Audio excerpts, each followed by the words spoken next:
मेरे प्रिय बच्चे, अनंत संभावनाओं से भरा हुआ यह जीवन बहुत कुछ करने के लिए अभी बचा हुआ है। बहुत से कार्य, बहुत सी चीजें अभी ताक पर है, शेष हैं। किंतु मनुष्य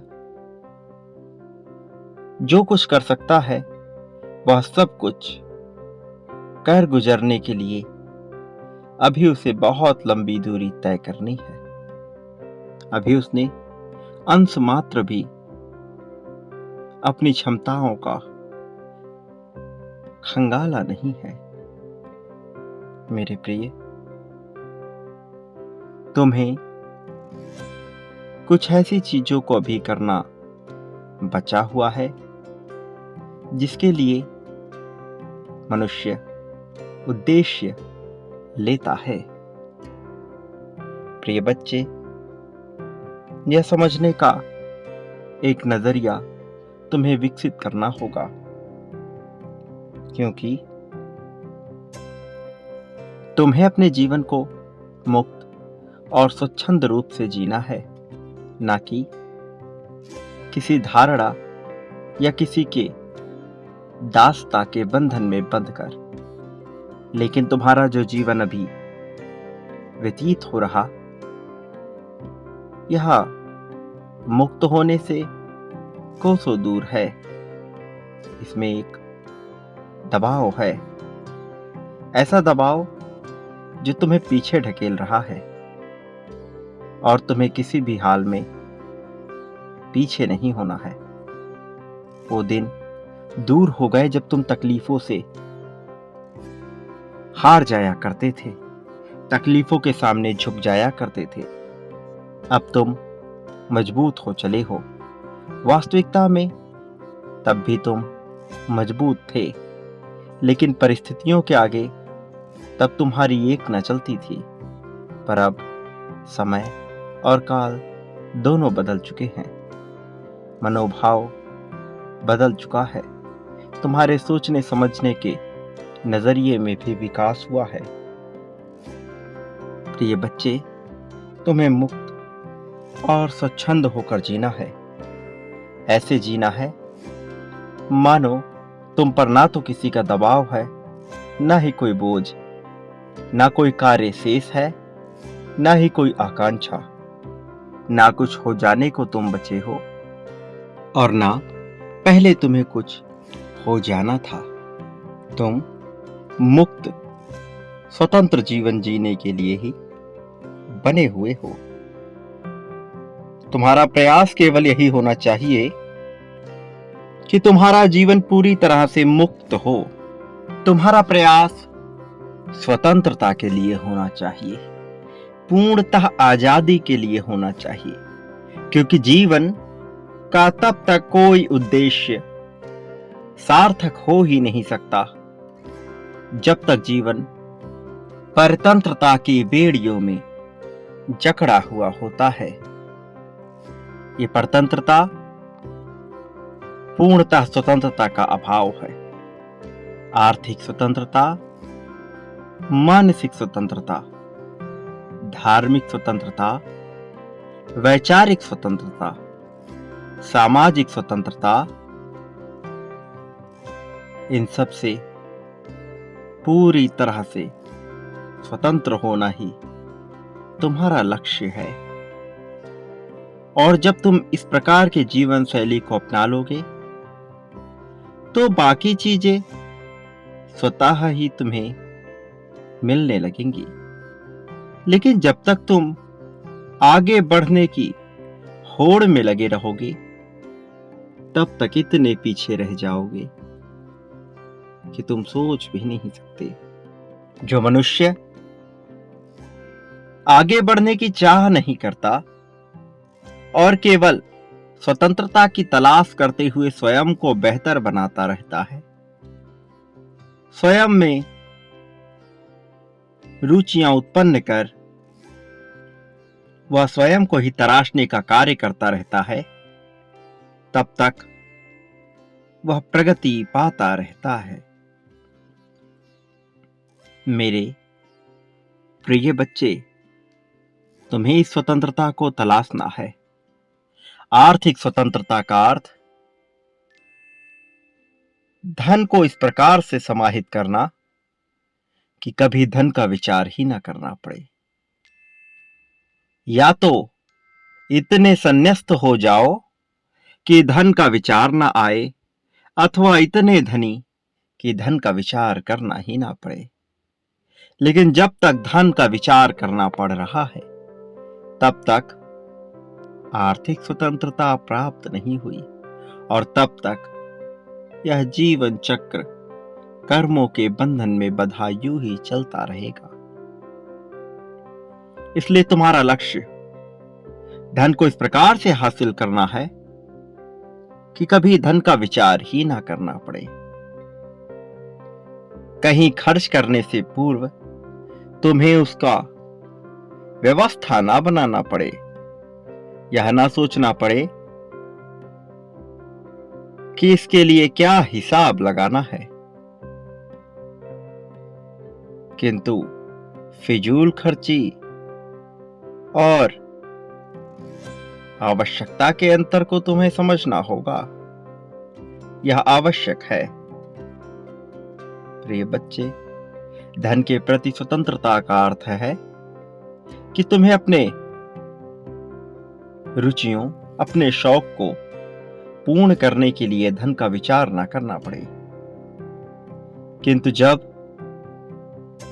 धन का आशय यह रह जाए कि तुम इसे खर्च करो किसी और को दिखाने के लिए, तो उस धन में भी पाप समाहित हो जाता है।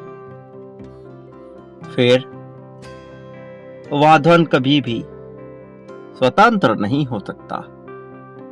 स्वतंत्र रूप से धनी होने के लिए तुम्हें धन को बेहतर तरीके से समझना पड़ेगा। धन के प्रति तुम्हारी आस्था और श्रद्धा को मजबूत करना पड़ेगा।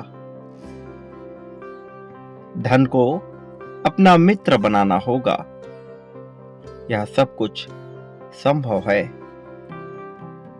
मेरे प्रिय बच्चे, तुम्हें समझना होगा जो मैं तुम्हें समझाने का प्रयास कर रहा हूं। तुम्हें गहराई से अपने भीतर झांकना होगा। तुम्हें अपने भीतर समाहित हो उतरना होगा। अपने जीवन को गहन रूप से देखना होगा, आकलन करना होगा अपनी क्रियाओं का, अपने गतिविधियों का, अपने विचारों का। मेरे प्रिय बच्चे, धन के प्रति मित्रता का तुम्हें भाव रखना होगा। तभी तुम इससे स्वतंत्र हो पाओगे। जब तक तुम इसके प्रति मित्रता का भाव नहीं रखते, तुम इससे स्वतंत्र ना हो सकोगे।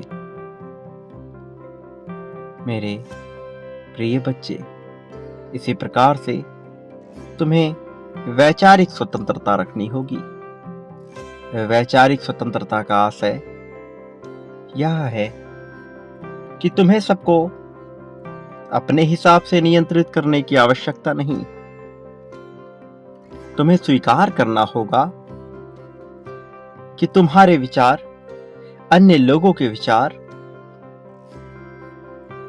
जिनसे तुम बात करते हो, जिनके विचार तुम सुनते हो, वो ना तो श्रेष्ठ हैं, ना ही तुच्छ हैं। किसी का भी विचार श्रेष्ठ नहीं, किसी का भी विचार निम्न अथवा तुच्छ नहीं। यहां सबके अपने विचार या किसी द्वारा चुराए हुए विचार, सभी विचार एक मान्यता है। यहां कुछ भी सही अथवा गलत नहीं है। ये बस अलग अलग नजरिए से देखने का एक तरीका है।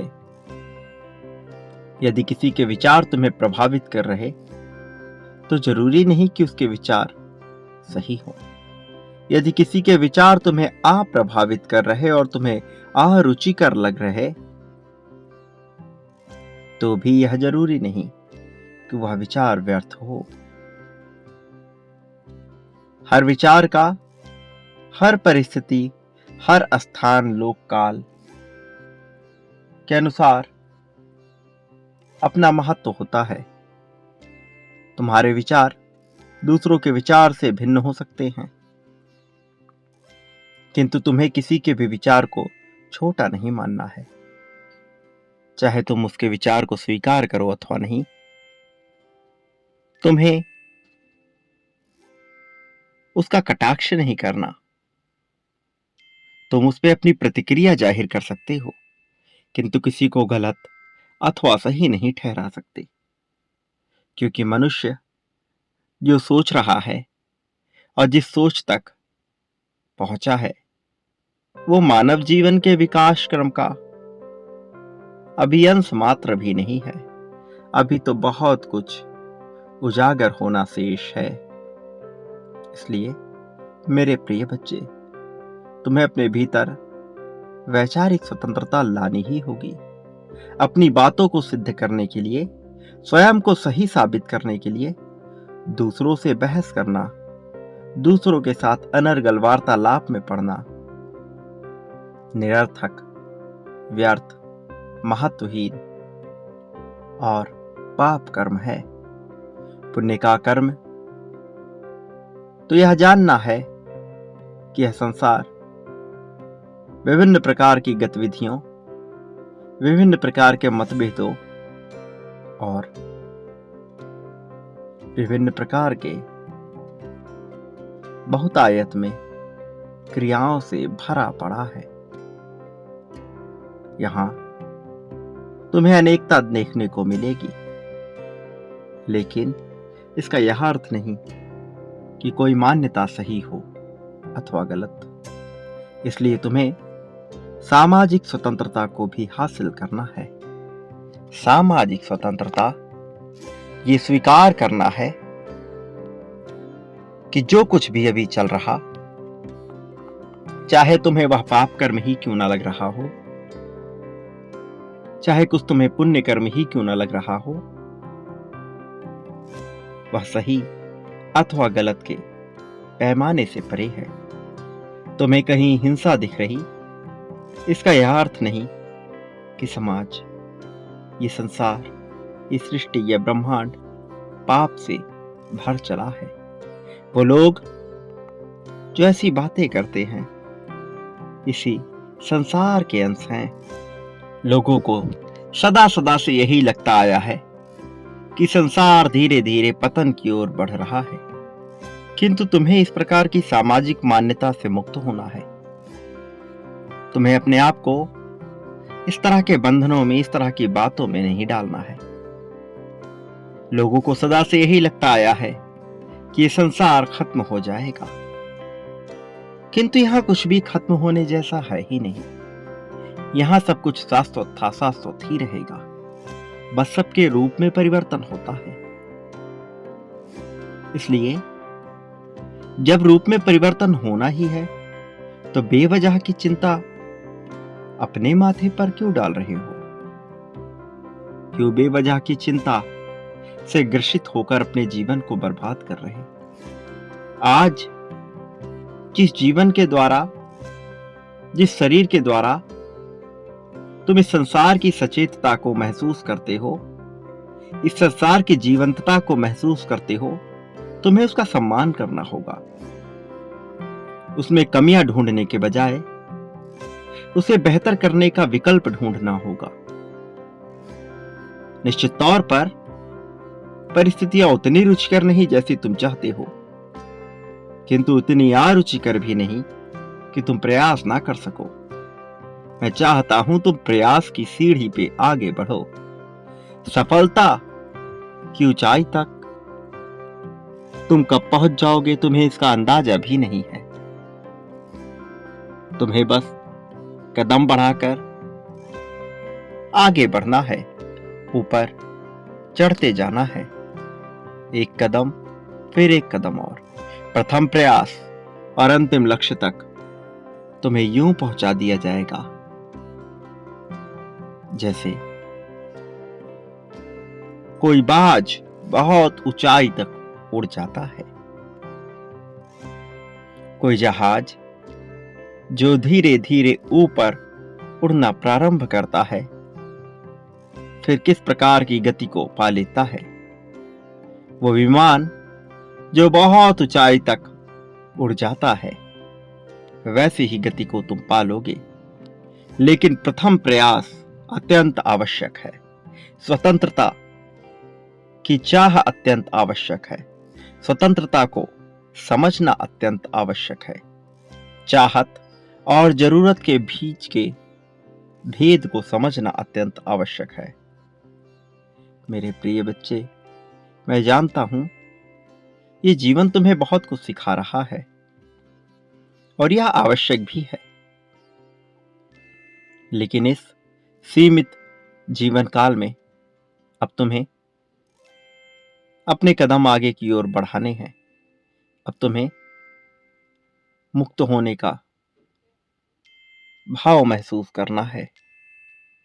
अब दूसरों के दबाव में रहकर तुम जीवन नहीं जी सकते, चाहे वह तुम्हारे कार्य क्षेत्र में हो, चाहे वह तुम्हारे परिवार में हो, चाहे वह समाज में हो, चाहे मित्रगण में हो, चाहे कहीं भी हो। तुम्हें खुलकर अपनी बात रखनी है, निडर होकर अपनी बात कहनी है। कुछ हो जाने के भय से दबाव में जीवन जीना ईश्वरत्व को प्राप्त करने के बिल्कुल विरोध का कार्य है। मैं नहीं चाहता तुम ईश्वरत्व को प्राप्त करने के बिल्कुल विरोध में कार्य करो। इसलिए मेरे प्रिय बच्चे, स्वतंत्रता को महसूस करो। स्वतंत्रता ही तुम्हारा लक्ष्य है।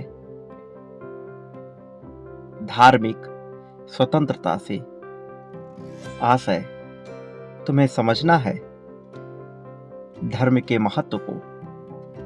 धर्म वह नहीं जो तुम्हें कर्म कांडों द्वारा बताया गया है।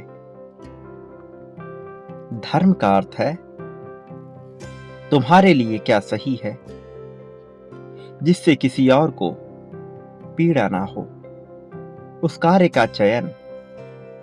धर्म सही कार्यों के चयन की एक श्रृंखला है।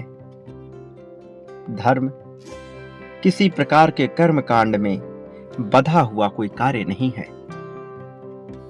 शास्त्रों के आधार पर, शास्त्रीय ज्ञान के आधार पर, या फिर विभिन्न प्रकार के वैज्ञानिक शास्त्र, दृष्टिकोण, दर्शन शास्त्र, या फिर विभिन्न प्रकार के नजरियों के आधार पर जो ज्ञान तुम्हें दिया जाए उसकी मान्यता को परखे बिना उसे अपना लेना कहीं से भी धार्मिक कृत्य नहीं है। यह पूर्णतः अधार्मिक कार्य है। धार्मिकता को अपनाने का अर्थ है सही का चुनाव करना, और सही का चुनाव तुम्हें कोई और नहीं बता सकता। ये तुम्हारा अपना हृदय ही तुम्हें बताएगा, तुम्हारा अपना अनुभव ही तुम्हें बताएगा। किसी और के अनुभव द्वारा लिखा गया कोई भी शास्त्र जो किसी भी नजरिए से किसी व्यक्ति ने लिखा है वह सब पर लागू हो, यह आवश्यक नहीं। इसलिए तुम्हें गंभीरता से अपने जीवन को देखना है। अपने अनुभव के आधार पर अपने जीवन को जीने की तुम्हारी कला, तुम्हारा दृष्टिकोण ही तुम्हारे शास्त्र का निर्माण करता है। इस प्रकार से तुम बनोगे सृजनकर्ता अपने जीवन के, और नियंत्रण उठाकर अपने जीवन का तुम करोगे पालन अपने जीवन का। अपने द्वारा बनाए गए नियमों के तहत जब तुम अपने जीवन का पालन करोगे तब तुम कहलाओगे इस जीवन के संचालनकर्ता अथवा इस जीवन के पालनहार। इस प्रकार से तुम ही आगे बढ़ोगे, तुम ही देव रूप में चलोगे, तुम ही ईश्वरत्व को प्राप्त करोगे और तुम ही जब अपने भीतर बसी बुराइयों का संहार कर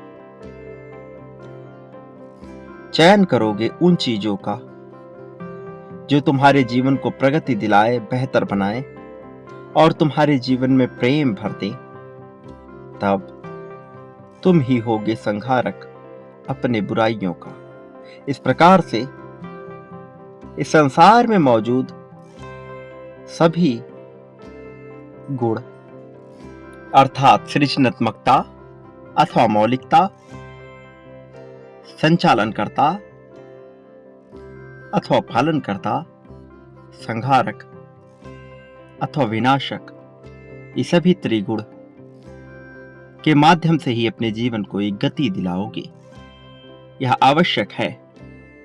इस प्रकार से तुम उस अद्वैत के साथ एक होगे जिसके साथ अभी भी तुम एक हो, किंतु तुम्हें ज्ञान नहीं। किंतु तुम्हें ज्ञान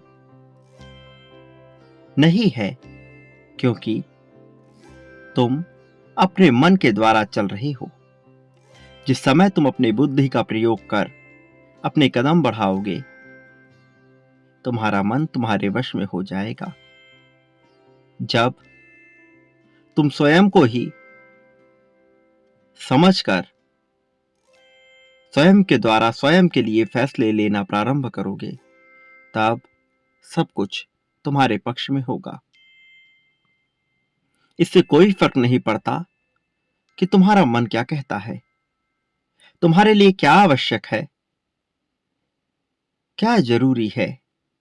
इसी क्षण इसी पल में होना, उसका चयन कर उसके लिए प्रतिबद्ध हो जाना, यही अनुशासन है। और जब तुम इसका पालन करते हो, तब धीरे धीरे मन तुम्हारा दास हो जाता है, अथवा मन तुम्हें ऐसा भरमाएगा कि तुम्हारी बुद्धि पर एक आवरण बांध देगा।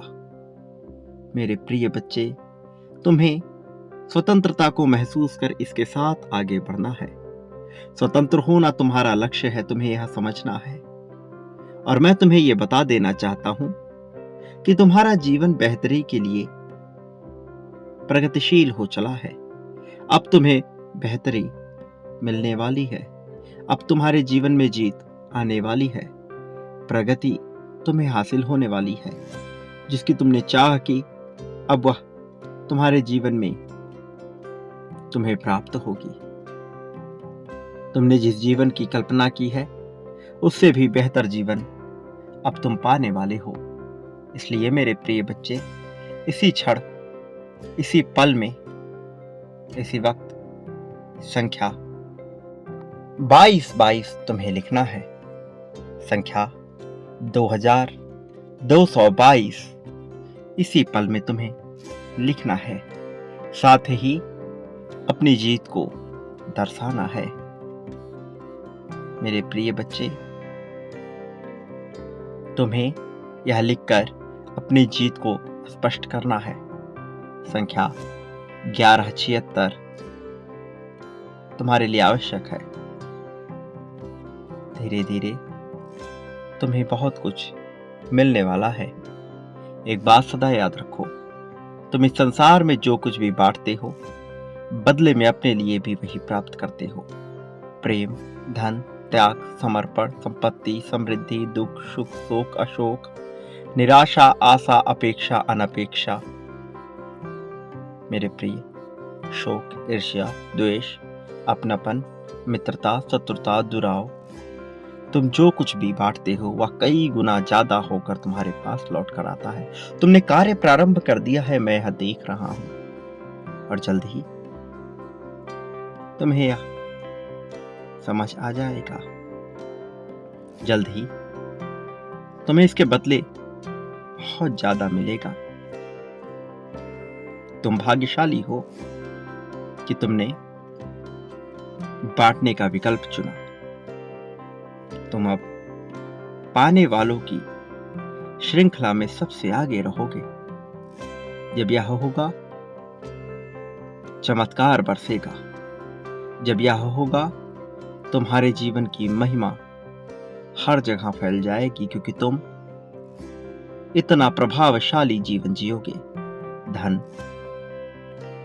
धर्म, समाज, प्रेम, सभी प्रकार से स्वतंत्र और मुक्त होकर जीवन जीने का जो तुम्हारा लक्ष्य है, तुम उसे हासिल कर सकोगे, क्योंकि तुमने बांटने का विकल्प चुना है। तुम यह जब जब कर रहे, तुम अपने लिए आशीर्वाद प्राप्त कर रहे, जीवन को बेहतर बनाने की क्रिया तुम प्रारंभ कर चुके हो।